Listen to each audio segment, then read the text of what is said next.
Hello and welcome to the Win Daily Sports Show. My name is Michael Raziel. I got my man Iggy Rodriguez here with me, and this is a special show. We're not talking fantasy sports. Well, we'll talk a little fantasy sports, don't worry, but this is going to be a fun one. I have Iggy Rodriguez. As I said, he is the head of global partnerships at Therabody. You may or may not know him. He was on season 13 of The Bachelorette, and he also was on Bachelor in Paradise. Ig, how you doing today, man? They probably don't know me is the sad part, but it's okay. I've gotten past that. I've gotten through that part. No, things are great, man. It's a beautiful day. We get to play or we get to watch NFL, which was touch and go there for a minute. So as long as that's going on, things are okay. I think we're gonna do just fine. And hand up, I didn't know who you. I don't watch The Bachelorette, so I wasn't totally sure. I did a little digging though, and then I asked some of my friends who watch the show, and they said, "Oh yeah, we know that guy. We know that guy." So don't worry, you made an impact on some people's lives. I think that part's pretty important. But Iggy, the first question that I Oh, you have have for that you, asshole on your show? That was a reaction. they didn't say it like that. They didn't say it like that. I promise. But the first question I have for you, man, is how do you make sure, and how do you try to make sure that you are winning daily? um, to be as present as I possibly can. I think it's so many people, myself included, get so caught up on what happened yesterday or what might happen tomorrow that they forget to focus on all the incredible and amazing things that are happening in front of them right now. And I think if you focus on being as present as you can, whether it's in this conversation, whether it's talking to your mom on the phone, whether it's have ordering your coffee, right?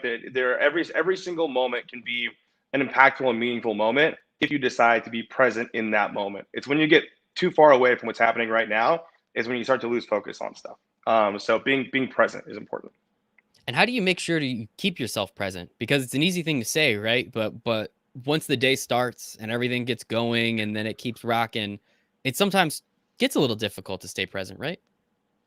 So I heard none of that. I don't Oh know if no. it's audio or not. Can you hear me now? No. Take the headphones off. Yeah, just take those off.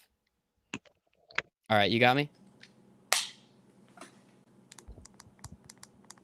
Try it. We back? All right, we're back? Nothing. Nothing. Oh, that's not Yeah. good. That's why we do it live. It's way more fun this way. Um, not totally sure. Talk to me, talk to me, talk to me. Sorry, I can't everybody. hear you, but if you hold on.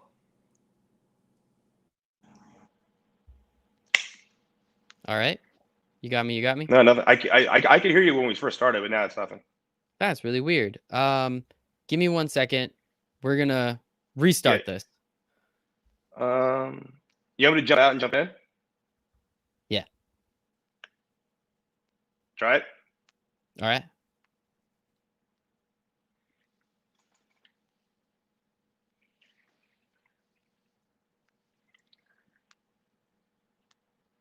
All right. Anything?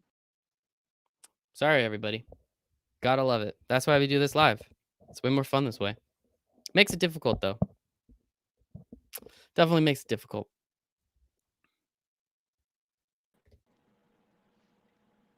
You got me? Yeah, I got you.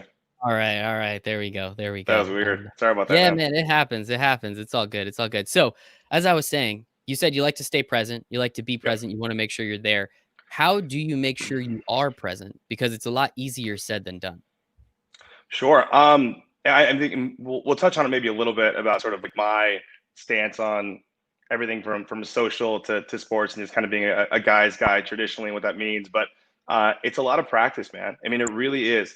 Um, and if I told you that I would do this stuff, a year ago, I would have like laughed at myself. But I take time to every day when I wake up in the morning, I have something written on my mirror. Like when I get ready, it's I love and accept myself, and I say that in the mirror, and I look at myself until like I actually believe that the bullshit that's coming out of my mouth. So I do that every day. I write down my intentions every day, and part of my intentions every day are to be more present. And there are always little triggers that I use to try and remind me to do that. So when I'm in a conversation and I feel or hear my phone like buzz or go off, for me, it's like a reminder to like not think about the text or the call or the email that just happened. It's my reminder to tune back in. Mhm. And I do that almost every single time I'm talking or meeting with someone, where it's so easy for someone to just kind of check their phone and tune out for a second. for me, it's like it's a reminder to tune back in. So that's one of the big triggers for me, is just to, every time I feel like I'm engaging with someone, and that's what I really mean about being present. When I hear that thing, it's my reminder to kind of let it go and to actually engage in the conversation. I love that. That's a really great way of doing it. Kind of utilizing the buzz as the opposite effect rather than looking at your phone. You actually get to remind it. So, Exactly. you're also a very noted big Ravens fan. So I gotta ask. I mean, you beat up on the Washington football team. That's not too difficult. Pretty much everybody but the Eagles can do that this year. But that Chiefs game, man, that didn't look so hot. How do you feel about the team this year? It's this was the worry, right? I think for every Ravens fan, is the Titans kind of put a bit of a blueprint together in the playoffs last year. Lamar is as dynamic as of a football player as there possibly can be, but so is Michael Vick, right? And they kind of figured that out. Hmm. And it's about his evolution. I mean, look, he's going to hear it for his entire career, but it's about the evolution of him as a passer, right? It's about him being able to sit in the pocket and make those, like, throw those dimes like Aaron Rodgers. I mean, he's going to be that elite, right? Like, Patrick Mahomes does the most absurd shit on a football field I've ever seen. He's like running to his right, looks in the stands and like chucks it the other way. Like, it doesn't make any sense what the guy can do. I think Lamar Jackson can win 10 to 13 games every single year because of how, so long as he's like, so long as he's Lamar Jackson, right? Like, fresh. Hmm. Yeah, exactly. Healthy. Yes, if he's healthy, Lamar Jackson, it's 10 plus every year. Like, the Ravens have done such a good job of, I mean, Ozzie Newsome and Eric DaCosta, like, they'll draft like pros, right? Every single year. So they're going to be in it every year. We were in it with like Joe Flacco, who's, so for me, I'm a little worried about when it comes down to crunch time and playoff time. As we've seen, he hasn't won a playoff game. I get he's super young. I get that he's done more in his very early career than most notable quarterbacks in like the history of professional football. However, dude, when the stakes get super high and like the lights are really, really on, it hasn't always been great. I mean, San Diego in the playoffs last year, same kind of model. Again, Tennessee Titans, same kind of model. It looks like the Chiefs were kind of using the same kind of model. And to be fair, I mean, dude, he's never had a number one wide receiver either. I mean, you can only run the ball so many times. You can only be Lamar Jackson so many times. Like, dudes also need to get open. So my gut, and this sucks. So if you're asking me like a regular fan, yeah, we're gonna fucking win the Super Bowl. Like, there's zero question about it.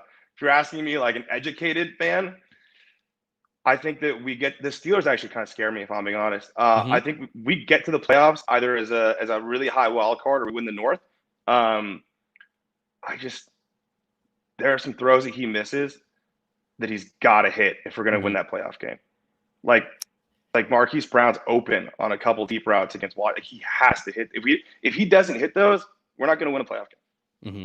It's difficult, and as you said, the last couple of years we've started to see teams and understand what they need to do against Lamar Jackson. I mean, from an offensive standpoint, I think it was a really weird game too because they were running the ball well and they got down 7 and for whatever reason decided they needed to throw the ball. So that was very confusing. But I think the more worrying part for me as just a unbiased Ravens fan is what happened to that defense? You're supposed to have the best defense in the league. I know it's Patrick Mahomes, don't get me wrong, but like there's no reason you should be giving up 40. It should have been 45 points, I think, in that Monday night game. I mean, what happened there? I mean, they showed out a little bit last week, which is nice, but I think that's the more concerning part, personally, from a bystander, a person that views from far away. I think you can also, I mean, you can also call it they had a bad game. That's That's possible. true. It's possible That's they true. just didn't play well, and it's not. I mean, look, I was actually really surprised that the Chiefs only put up like 6 points at the half against New England yesterday.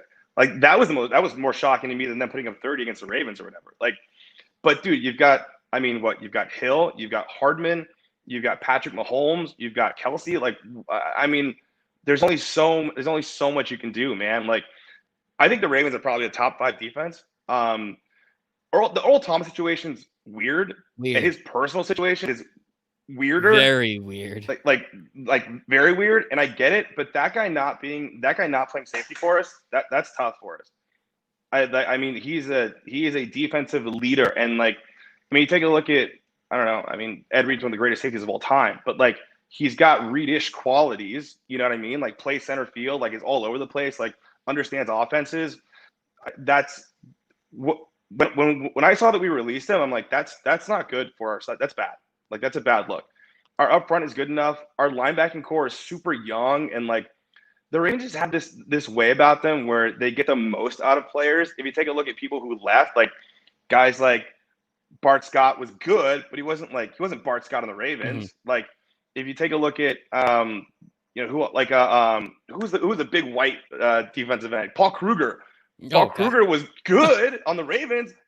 Obscurity anywhere else, right? Like, I mean, what was his name? Like what Will Fort, who got cut by the Steelers, I think 2 years. Like our linebackers are not great, even though that rookie's amazing. Patrick Queen, yeah, he's incredible. Yeah. Queen's ridiculous, but again, it's like I think that we find these spot players. But again, when the lights get really, really, like you need those studs, dude. You need those studs. And I think that DBs are incredible, right? You got Humphrey on one side. You got name I forget all of a sudden on the other side. Peter's on the other side. But that like deep secondary scares me. It's interesting, man. I think the Ravens are going to be great. I think they are going to go at least to the AFC Championship game. I think we're finally going to get Ravens Chiefs. I mean, Patrick Mahomes has had the Ravens number. I think this is 3 years in a row where he's pulled out some victories. And the first one was just the crazy one where that really long third or fourth down. Tyreek Hill, right? Yeah, that one was crazy. Yeah. You know why I remember that? Sucked. Miserable. What a miserable thing to watch. Yeah, that won me a fantasy football game, so I was all about it. I remember. Great. Everyone's happy now. Perfect. But hey, man, it happens. It happens. What are you gonna do? And so, how do you feel about the rest of the AFC? I mean, obviously the Browns are still the Browns. Horrendous. They're still the Browns. They've won a couple games, but against pretty much nobody. The Steelers, I'm a Giants fan, so I watch them just whip on the Giants a little bit. I have nothing to worry about. How do you feel about the rest of the AFC and how you think it might shake out moving forward? The Browns are garbage. They're just garbage every year. I don't know how they're that bad with how talented they are on the outside. And like Baker Mayfield, is he good? Is he not good? I don't know. Think so. You know what I mean? Like, would he be good on another? I don't know. Is it the system? Like, do the Browns, are they just really good at being bad? You know what I mean? It's like that their thing. The Bengals, like, again, they're the Bengals.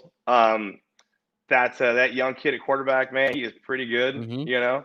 But otherwise, I don't think I can. AJ Green's 30, maybe. I don't know. I can't name. I think he's even older, honestly, at this point. I don't think I can name another player on that team. Nor do I care. You know what I mean? Yeah.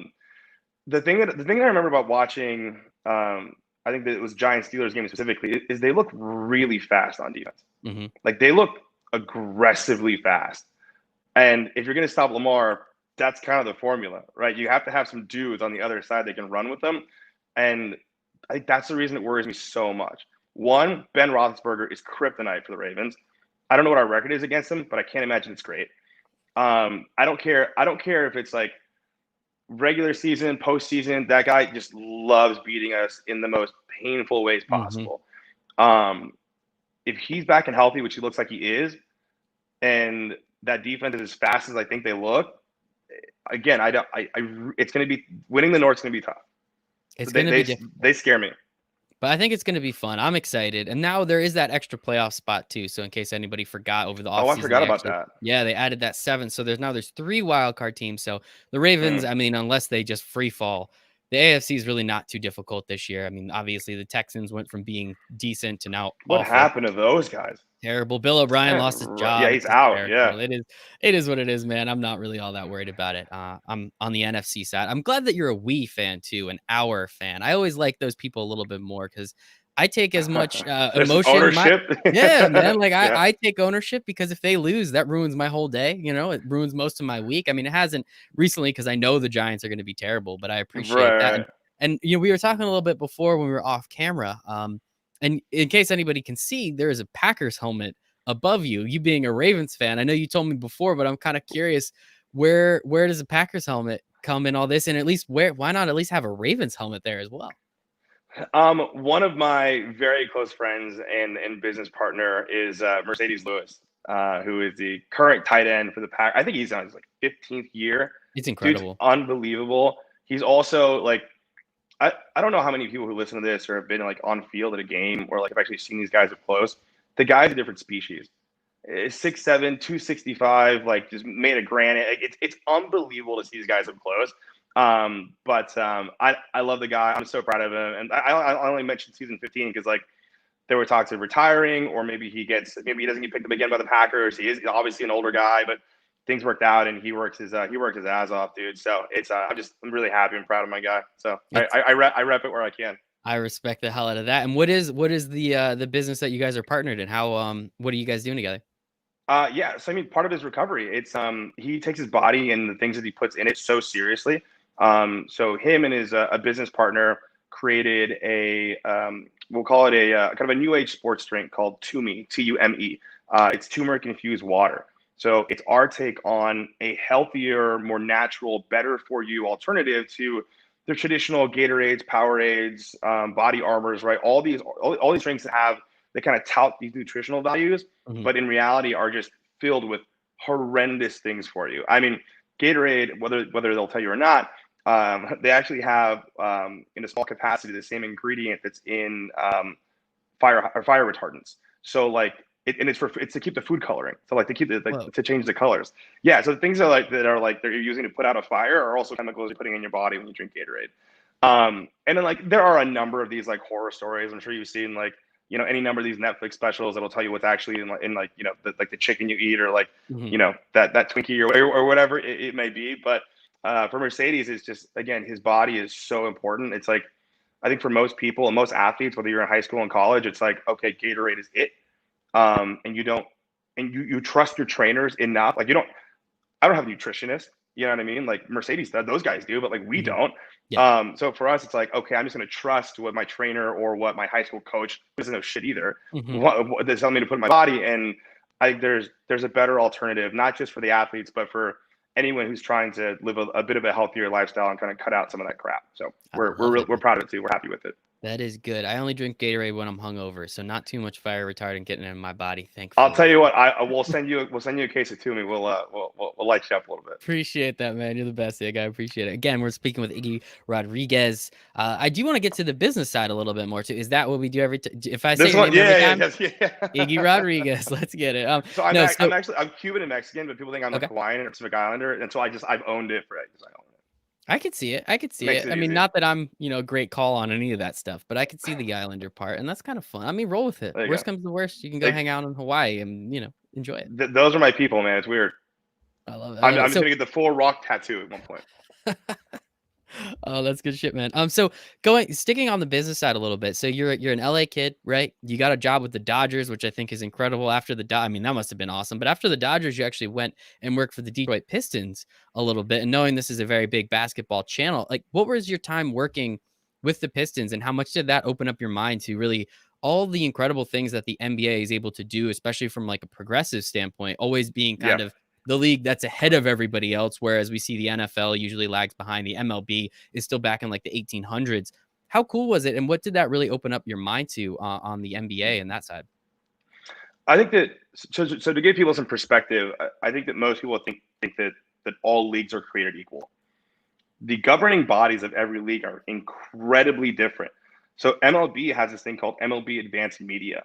So to your point, like it's so difficult to be progressive when you have a governing body making sure that essentially you are not progressive, or that you're playing within a very strict set of rules.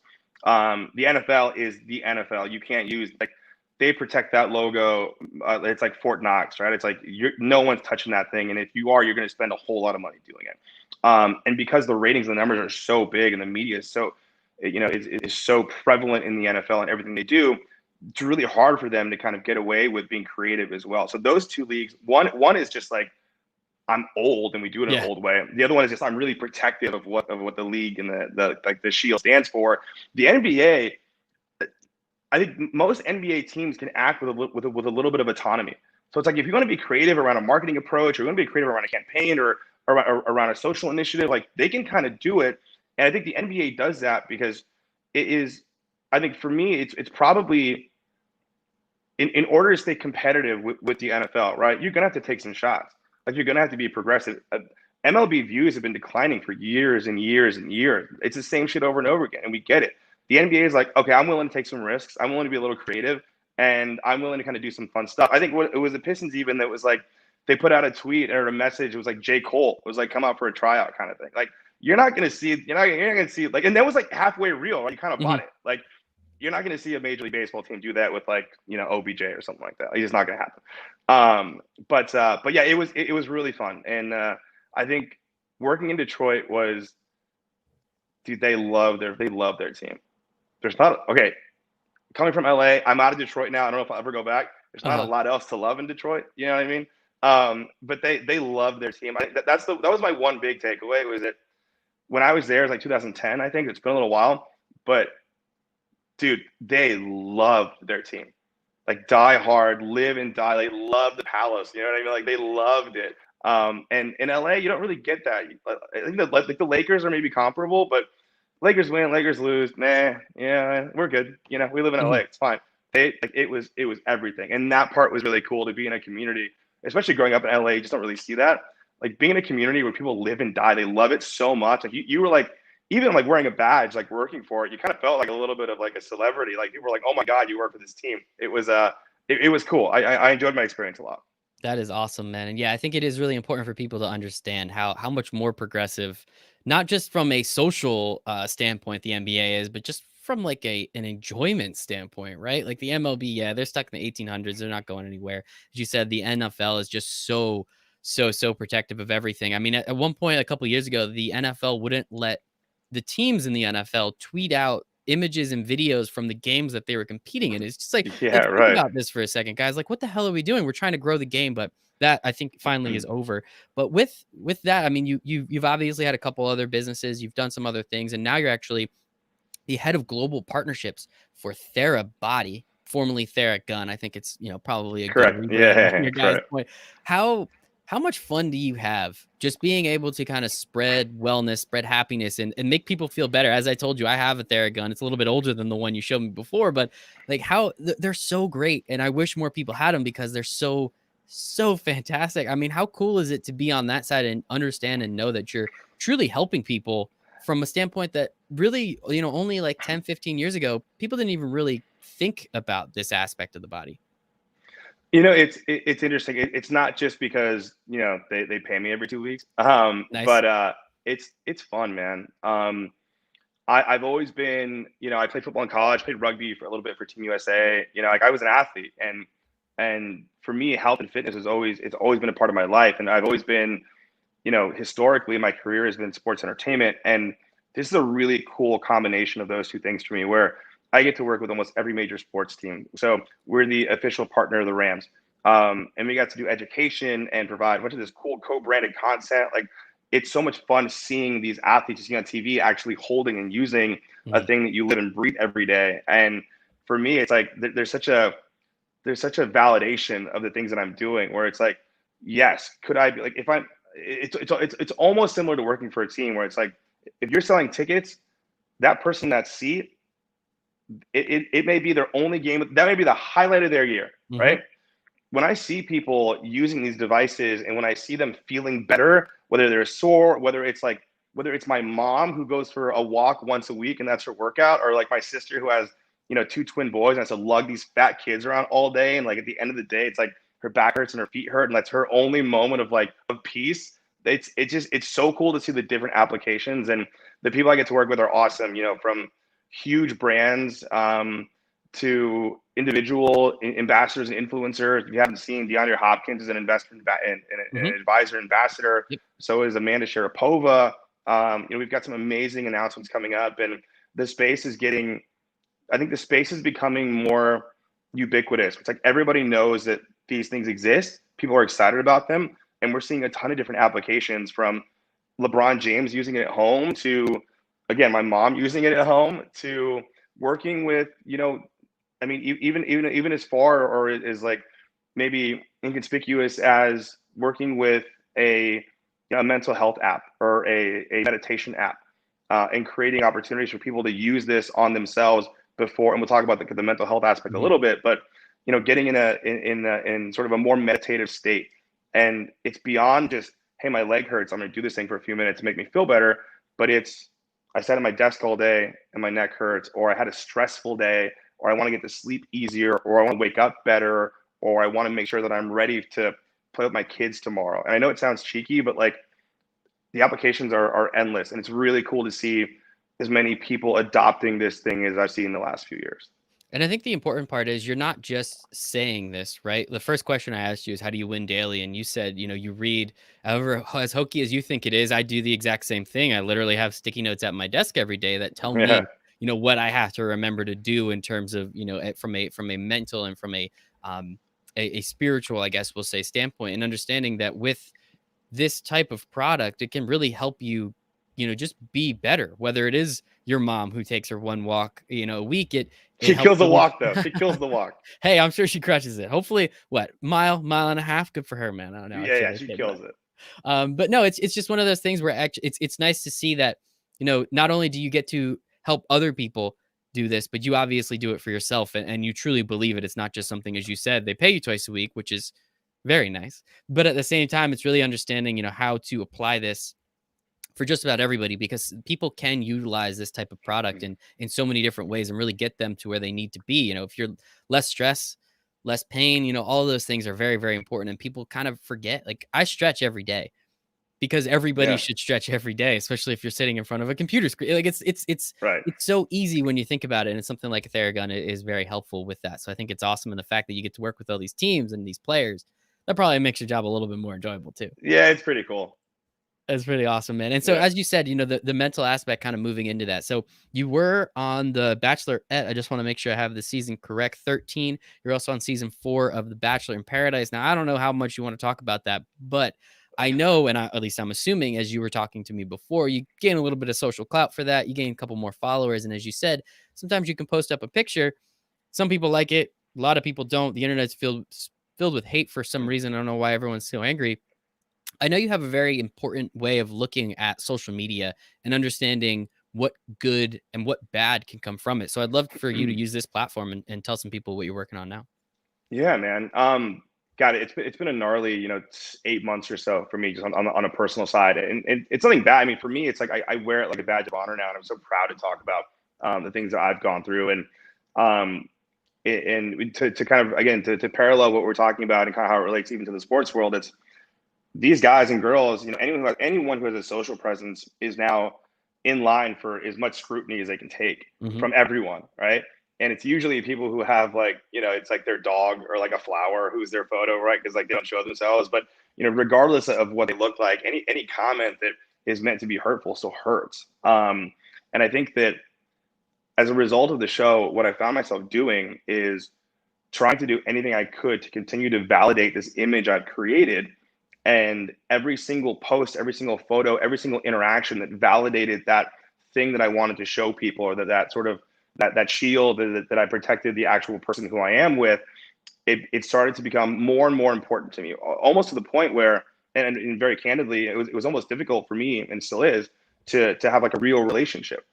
Because as much as I would want to be with this person and care for this person, we talk about being present, I was so distant emotionally from them. As much as they loved me and wanted to spend time with me, it was more important for me to be more emotionally available and more conscious of the interaction I was having with my social audience than it was Hmm. with the person I was having dinner with. And when my ex and I split, and it was her breaking up with me, rightfully so. That was really the biggest component. Was like, hey, you're it's more important for you to be talking and engaging with these people who you may or may not know, seeking validation through this social media platform that you have, than nurturing our relationship. And that to me was the biggest wake up call. She, by the way, she's a Chiefs fan, which is rough. Oh, Uh, but it's sorry, okay. dude. I still love her. Still have love for her. She's beautiful. She gives me shit all the time. But no, I mean, that was like the biggest wake up call. Was like, if I'm going to be the person I'd like to be, and if I'm going to start building real relationships, and this goes for women and men, I'm going to have to start leading with who I actually am and being more honest and open with the things that I actually feel, I actually think, and instead of the things that I think people want me to say, or the way that they see me on social is the way that they'd like me to be. And invariably, you can only be that person for so long. And you have to eventually, you're going to end up being the person you actually are. And they're going to be really confused by that person because they've only known this one thing you've been creating for yourself. It's exhausting. So for me, again, the last 6 months have been finding the strength in myself to number one, to be able to be alone and not have those posts and those comments and that engagement be the thing that drives me. But also to lead with honesty with my friends, with my family, with anyone that I'm, going on a date with or talking to. Leading with honesty has been super important. And then the last one for me has been, in therapy called storytelling. So, getting in a scenario and thinking whether or not that scenario leads to somewhere or affects something. Like, that person like what I said? What does that mean? Am I going to be invited back? Am I going to go to this? Should I go to this party? All these things, right? It's like the more you think about the things that might happen, the more difficult it is to relax and just be yourself in an environment. So it's been a really interesting last, again, 6-8 months or so, and figuring out how to remove myself and how to be more comfortable in my own skin and not worry about the things that other people think. And I'll relate it like this. My therapist name is Rob Mack. He's the man. He's amazing. We were first talking, and he asked me what my favorite candy was. And I'm like, Reese's Pieces, for sure. Love Reese's Pieces. And he goes, okay, there's social validation, right? The thing, and for me, it was social validation. For other people, it could be drinking, it could be whatever, right? Whatever that vice is for you to kind of distract you from what you're feeling. He goes, all right, think about eating one Reese's Pieces. It's great. You love it. You feel fantastic. Fills you up. It's awesome. Now, imagine if that Reese's Pieces, that candy, was the equivalent to one piece of social validation, right? One piece of that thing that you need. Imagine eating an entire bag of Reese's Pieces, or 2 bags, or 3 bags. You get sick, right? Like, it's not good for you. And even though in the moment that one piece of candy feels good, eating 3 bags over time makes you feel awful. And what you don't get is the nourishment of a regular meal, right? You still need that love that you need for yourself, even though you're trying to do it eating all this candy. And it's a really simple and straightforward analogy, but that resonated with me so quickly, where it was like, I'm making myself unwell by seeking these things when what I really need is to work on my own shit. And that's what I've been trying to do the last 6 months.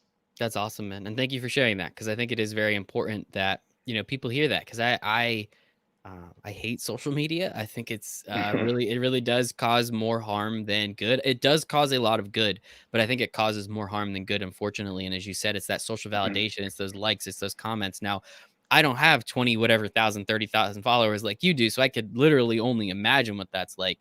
But at the same time, it's understanding, as you said, it's when you start thinking forward and the storytelling aspect, as you were talking about, most of the time that leads down a negative path.